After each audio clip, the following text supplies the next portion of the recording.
सविस्तर घडामोडींकडे वळूया।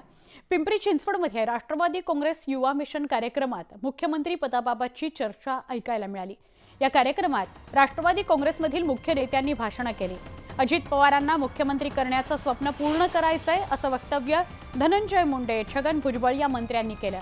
मात्र यावेळी अजित पवारांना मुख्यमंत्री करायचं स्वप्न आहे असं म्हणणाऱ्यांचे अजित पवारांनी स्वतःच कान उपटले, कान टोचले।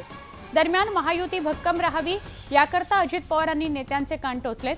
त्यामुळे आता अजित पवारांनी कान टोचल्यावर अजित पवारांना मुख्यमंत्री करण्याच्या चर्चा थांबतात का हे बघावं लागेल।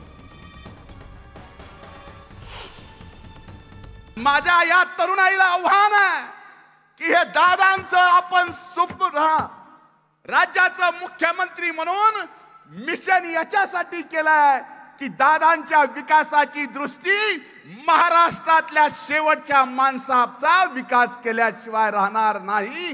हे मिशन घेऊन आज आपण या राष्ट्रवादी काँग्रेस पक्षात आहोत।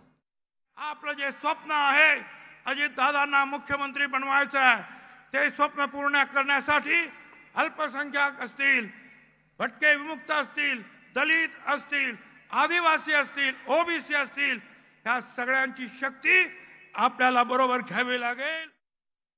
बाबांनो जरा दमाने घ्या ना, जरा कळ सोसा। इतकं लगेच सारखं मुख्यमंत्री मुख्यमंत्री मुख्यमंत्री असं करू नका। पहिल्यांदा आपली संघटना मजबूत करू, ज्या भागामध्ये संघटना नाही तिथपर्यंत संघटना पोहोचू।